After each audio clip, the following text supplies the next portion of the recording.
Hey everyone, it's Brandy and welcome back to my channel. Today I am going to be doing my March wrap up. In the month of March I read a total of 12 books. The majority of the books that I read I do have physical copies of. Some of them I did listen to through listen to an audio book. But yeah, let's just jump into it. For this wrap up I'm going to be going in the order of my rating. So starting with my lowest rated book, which this month was a 2-star book, and the only book that I gave 2 stars to was The Hazelwood by Melissa Albert. Basically this book follows this girl named Alice, and her mother have lived a life on the road. They have moved from place to place, never staying in any one place for too long, and it's basically like she feels like there is bad luck following her and her mother wherever they go. And then one day her mother gets a letter that her grandmother is dead, and she feels like now that they're okay and they can finally settle down into one place because this bad luck isn't going to follow them anymore. They've been in this place for I think a few months, and she's kind of settling into this new life. Her mother has gotten married, she has a new stepsister, and she's not necessarily happy, but she wants her mother to be happy, so she's not really complaining about it. Some strange things start happening to her, but she's kind of trying to ignore them in order to not freak her mother out or anything. But then one day after school she goes home and her mother is gone, and she doesn't know where she is or anything like that. But then she finds out that her mother has been kidnapped and taken to the Hazelwood, which is the estate where her grandmother lived, and she is basically trying to figure out what's going on, what happened, who took her mother, and all of this stuff. It goes on this really big journey, is really simply putting it. I went into this book with an open mind. I will say that, just because I had heard a lot of mixed reviews. Right before I was about to start reading it, somebody said that this is almost like an Alice in Wonderland retelling, and when I heard that, that's when I became skeptical, because I did not like Alice in Wonderland at all. And I was just like, if it's going to be anything like that, I just can't see myself enjoying this book. So I was a little worried about that. And I didn't necessarily really get too much Alice in Wonderland retelling when I was reading this, but I could see, I guess, the similarities of the two stories, but that's not why I didn't enjoy it. I felt like this book took way too long for me to get into, and this could just be because things were going completely over my head, but it was like I think 150 or 200 pages before I really became invested in the character story, and I felt like it shouldn't take me that long to get into a book. And honestly, I probably should have DNF'd it, but I wanted to give it a chance because I had gotten it in 2 different book boxes. I had heard so many people talking about it, and a lot of people that I watch have read it and enjoyed it. So I was just like, I want to give it a chance, and I ended up finishing it. And I will say that it did get a little better towards the end, but overall I just was not that impressed with this. So I would have liked to learn more about certain aspects of the story. So one, we hear a lot about these stories from the book Tales of the Hinterland, and I'm not really going to get into any more about that, but we only actually hear 2 of the stories. So I think it was like 12 or so stories in this book that her grandmother had put out, and we only learned about 2 of them, and I understood why we really didn't get to hear about any more of them, but I felt like that probably could have made the world better. I would have learned more about some of the other characters that were mentioned, and I'm not sure if that's something that's going to be brought up, because I found out that this book is supposed to have a sequel, I believe, or maybe a companion novel. I'm not really sure how that's going to work out, because I felt like things were concluded even though they weren't concluded well, in my opinion, in this book. But also the storyteller was another big character that I was like, you introduce this character, but we don't really know a whole lot about this. It's just like if you've read the A Court of Thorns and Roses series, like it's almost like the bone carver or the lady that was in the house. I can't remember her name. Like those characters being brought up,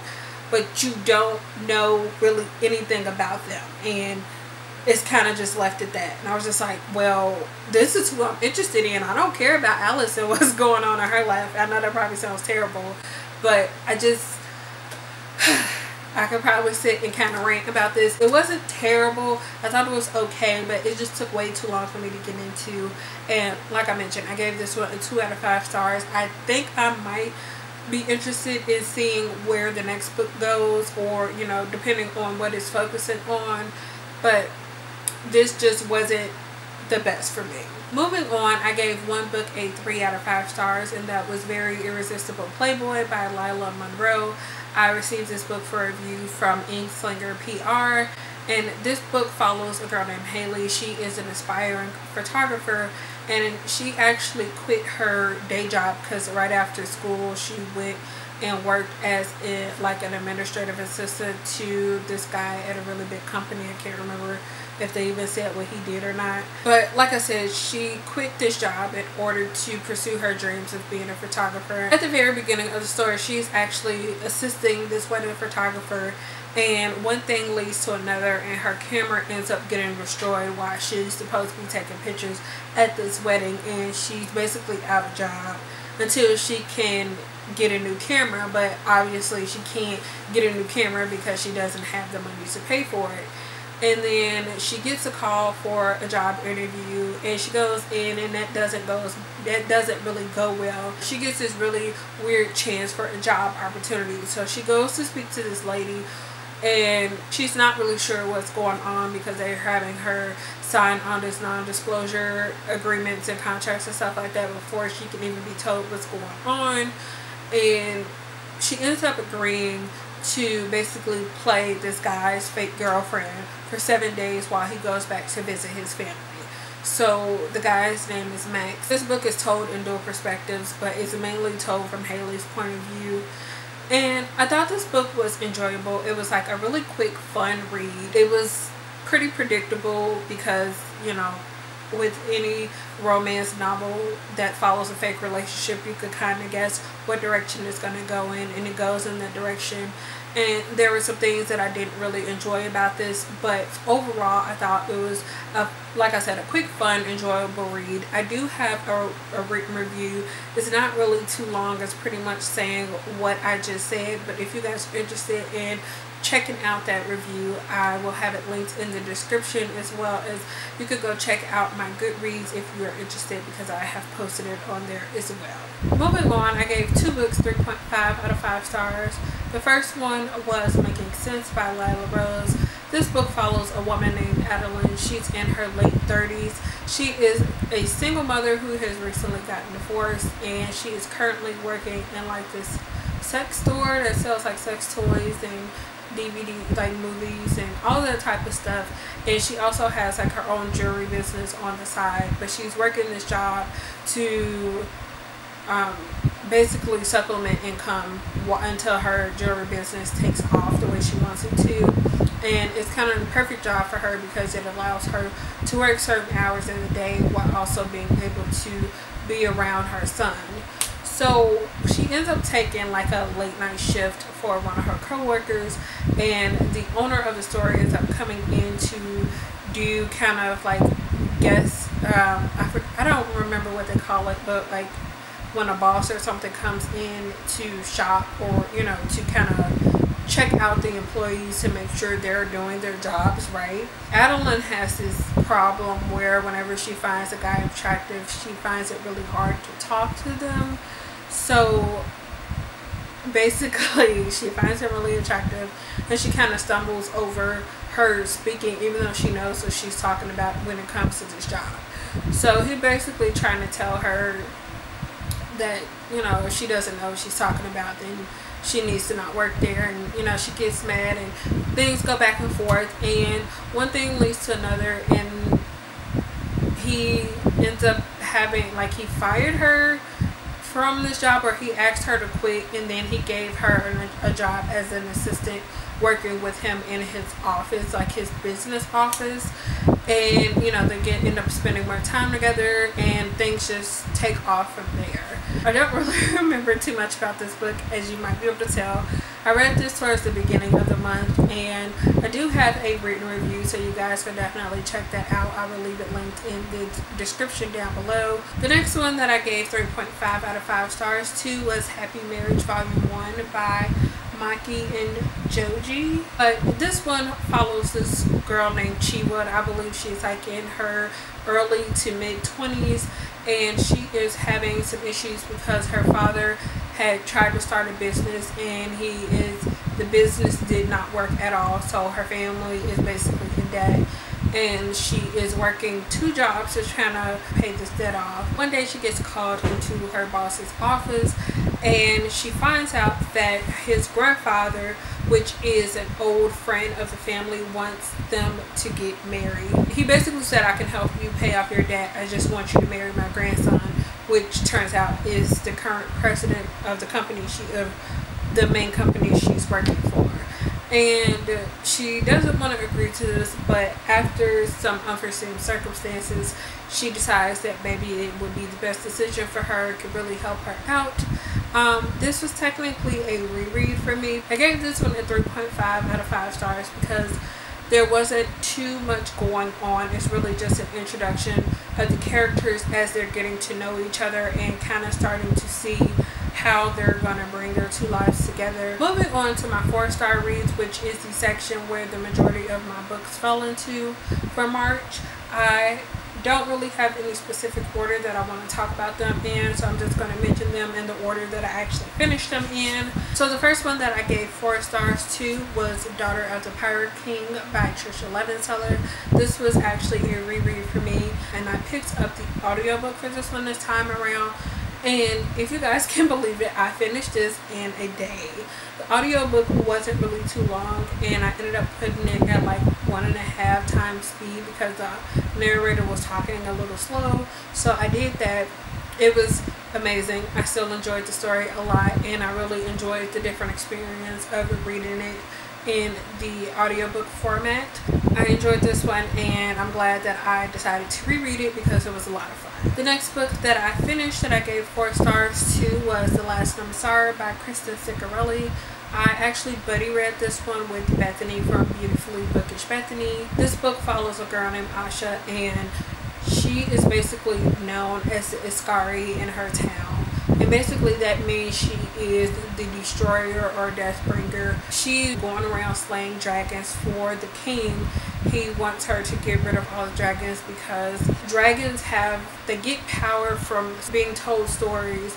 And as a kid, she used to go tell these stories, and the dragons ended up destroying the kingdom that she was living in. And it was a whole big story about that, and she was supposed to be at fault for that even though she was just a kid. And there was a lot of things that were going on that she was told, and she was just made to believe because she didn't know anything else. This story basically goes on a journey of her discovering maybe things aren't exactly as she thought they were, and learning about who she really is. With this book, the author kind of just throws you into the story. And I felt like I wish that there was some guides or something, especially for different terminology, because it was terminology in here that is not used anywhere else. You know, it's made up specifically for this book in this world.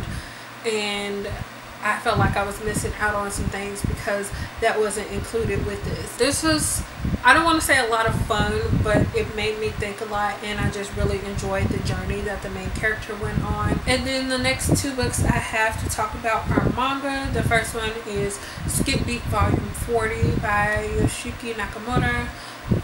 Really can't get too much into this just because volume 40. I've talked about Skip Beat quite a bit on my channel, and by this point it is so different from the very beginning of the story. I mean, this main character is still going on quite a bit of a journey, but she has changed and developed so much since that very first volume that I don't know. I love the series, and I wish I had them all, but I'm so happy that it's not done, and it doesn't even seem like this is close to ending, so I'm interested in seeing where the story goes. And I hate the fact that this left off on such a cliffhanger. And with this series, I know some series kind of release more often, but I believe this one only produces about 2 volumes a year, or maybe that's only 2 volumes being translated to English a year. I'm not really sure how that's working out, but I want more of this, but I gave this one a 4 out of 5 stars. And the last manga that I read was Everyone's Getting Married Volume 1 by Izumi Miyazano. This book follows a woman named Asuka. She is a successful career woman, but her lifelong goal is to be a homemaker. She wants to be a stay-at-home mom and have a nice home for her husband and her kids and things like that. But at the beginning of this book, she is actually in a relationship, but her boyfriend ends up dumping her, and she thought he was about to propose, and then he ended up dumping her. So now she's kind of like, where am I at in my life? And she still has her job, but she's not necessarily, like, she's happy with her job. It's not what she wants to do with the rest of her life. And she ends up meeting this guy who is a news reporter, and he doesn't believe in marriage. Obviously, there are some things that has happened in his life that we don't really know about, and I feel like that might affect why he feels this way. And one thing leads to another, and they might possibly end up in a relationship even though they have conflicting lifelong goals. I wasn't really expecting too much from this. I just decided to pick it up because it sounded like it would be a lot of fun, and it just went in a direction I wasn't expecting, and I really ended up enjoying this one. And I can't wait to pick up the rest of the series that's currently out. And the final book that I gave a 4 out of 5 stars to was Unheard by Amy Kaufman and Megan Spooner. I actually finished this one on the last day of the month. I was determined, once I got to a certain point, I was like, I could do this, and I'm determined to finish this by the 31st. And I believe I actually also read this one on the 31st as well, just because it wasn't really that long. But this book follows 2 different characters. We follow Amelia and Jules. Amelia is actually a scavenger, and Jules is a scholar, and they both end up on this planet of Gaia because they have received this message from an alien race, and they call themselves the Undying. They say that they have this technology that will help Earth with its environmental issues. Amelia ends up on this planet because she is trying to get basically the technology in order to sell it off for her own reasons, and Jules is there because he wants to learn from these things and learn how to best use them in order to help Earth. After some unlikely circumstances, the two end up having to work together in order to achieve their goals. I was really excited about this, and then when I started reading, I got a little worried because it was taking a little bit for me to get into it, and I was worried that if the book continued on the way that it has started off for me, that I wouldn't necessarily enjoy it. Like, it would be enjoyable, but it wouldn't be like the best book ever. And it still wasn't completely the best book ever, but it definitely picked up and it saved itself from the beginning. It wasn't until maybe they started getting into the temples where it really started picking up, and that's because that's when the 2 characters came together. Like I said, it was slow, and it continued to be slow throughout the book, and I think that's because they had to make the time that these characters spent together seem longer than what it was, because I think they were only together, this book only took place about a week or so. I don't even know if it took that long for this entire book to happen. And there's so much that happens between these characters. The romance was a little cheesy, and it might have been a bit Insta-lovey. I didn't mind because I feel like in these type of intense situations that things like this can't happen. The ending of this book is just really shocking, and I have so many questions that obviously I have to wait until the final book and this duology to come out to get answers for, but I'm definitely looking forward to that. And the last 3 books that I read in March, which I gave all 3 of these a 5 out of 5 stars, and they were all part of the same series, and that is the Illuminate Files series by Amy Kaufman and Jay Kristoff. So that is Illuminate, Gemini, and Obsidio, like I said, by these 2 authors. I just thought these books are absolutely amazing. It was like amazing. The first 2 books, Illuminate and Gemini, were both rereads for me, just because I have read both of these books actually multiple times. And then Gemini was the new release in March, so I did get to that one, and I listened / read all 3 of these. I do have a separate review up for that, so I will link that in the cards up above as well as in the description, so you guys can check out that, because I'm not really going to get into my thoughts on here just because this video is already probably super long. It's no, I love all 3 of these books. I gave all of them a 5 out of 5 stars. I will be rereading these again in the future, and I highly recommend them. So those are all the books that I read in March. If you have read any of these, let me know what you thought about them down in the comments. But that's all I have for you guys today. Thank you so much for watching, and I will see you guys again in the next one. Bye.